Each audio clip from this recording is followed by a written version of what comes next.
আসসালামু আলাইকুম।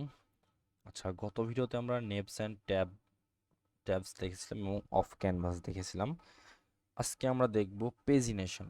তো পেজিনেশন নিয়ে আসলে আমরা আগেও কথা বলেছি। পেজিনেশন নিয়ে বলার তেমন কিছু নেই। পেজিনেশনটা হচ্ছে আপনার একটা পেজের মধ্যে মনে করেন যে কিছু ডাটা আছে লাইক দিস।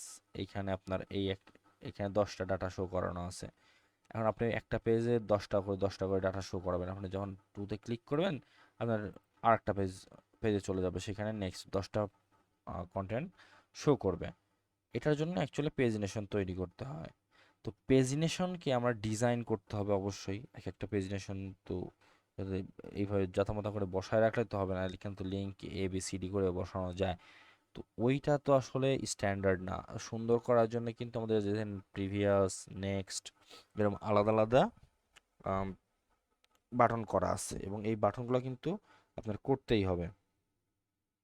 আচ্ছা, তো এখন একটু দেখেন, এইখানে আমরা এইভাবে কিন্তু করতে, আমরা CSS এবং HTML ইউজ করেও করতে পারবো। কিন্তু এখানে বুটস্ট্র্যাপ দিয়ে আপনার কিছুই করা লাগবে না। জাস্ট একে বলছে area level, page, navigation, example. এই লাইনটা দেখেন, area level, page, navigation, example. Okay, then UL এর মধ্যে বলছে পেজিনেশন, এলআই এর মধ্যে বলছে পেজ আইটেম এবং পেজ লিঙ্ক। শেষ। এই কটা ক্লাস দিয়ে আপনার কিচ্ছু করার দরকার নাই। আপনার এমনিতেই এরকম একটা পেজিনেশন ডিজাইন পেয়ে যাবেন। এবং নিচে যান, নিচে দেখেন আরো ভালো ভালো পেজিনেশন ডিজাইন আছে। ওটা প্রথমটা অবশ্যই সবসময় বেসিক থাকে, নিচে যাবেন একটু অ্যাডভান্স টাইপের কিছু পাবেন। এই যে দেখেন। তো এইখানে আর কিছু নাই, পেজিনেশনটা একদম এরকম ইজি জিনিস, স্যার বোঝার মতন একদম। অ্যাকচুয়ালি এখানে বোঝানোর মতন আমরা CSS এ যেমন ডিজাইন করে করে ক্লাস বা কোন ডিজাইনে কোনটা CSS লিখলে কি হবে এইটা বোঝানো যায় তো। বাট বুটস্ট্র্যাপে কিন্তু এমন কিছু নাই। আপনি জাস্ট এখান থেকে ক্লাসগুলো দেখলেই বুঝতে পারবেন, কঠিন কিছুই না। আমরা সবশেষে একটা রেসপন্সিভ ডিজাইন করব। আপনাদের যখন আপনাদের কোর্সটা শেষ হয়ে যাবে একবার দেখা, তখন আপনারা আমাদের পেজে জয়েন দিয়ে দিবেন এবং আমাদেরকে বলবেন আপনার কতজনের শেষ হয়েছে। যখন আপনাদের দেখবো যে আপনার 100+ মানুষ সবগুলো ভিডিও দেখে শেষ করে ফেলছেন, তখন আমরা একটা বুটস্ট্র্যাপের একটা পুরা ওভারভিউ নিয়ে একটা পুরা ডিজাইন করব।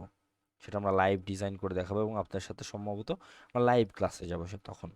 তো সেই মুহূর্তে আমাদের জন্য আরো ভালো কিছু হবে এবং আপনারা ভালোভাবে বুঝতে পারবেন। তো এর আগে দেখেন, এবার আমরা আসছি হচ্ছে প্লেস হোল্ডার। তো প্লেস হোল্ডারটা কি? প্লেস হোল্ডার হচ্ছে যে এখানে দেখেন, এই দেখতে পাচ্ছেন, মনে হচ্ছে ডাটাটা কিন্তু লোড হচ্ছে ডাটা। এই যে